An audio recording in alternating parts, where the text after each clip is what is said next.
Umabot sa 5.1 million ang bilang ng mga nakiisa sa alilakad as of 5 a.m. noong Biyernes. Ayon sa Antipolo City Police Station, bago nito ay nagkaroon na ng coordination meeting sa PNP, LGU at iba pang mga ahensya. Sa kanilang hanay, halos 300 ang ikinalat kung saan dagdag pa rito ang iba pang force multiplier.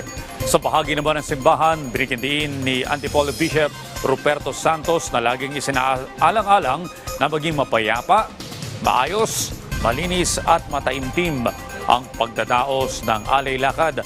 Anya ang naturang paglalakad ang siyang ginawa para gunitain ang nangyaring pambobomba sa Antipolo noong panahon ng ikalawang digmaan.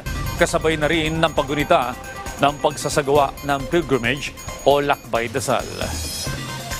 Sa inyong paglalakad, tayo nahirapan, tayo nabigatan, tayo napagod at napawis.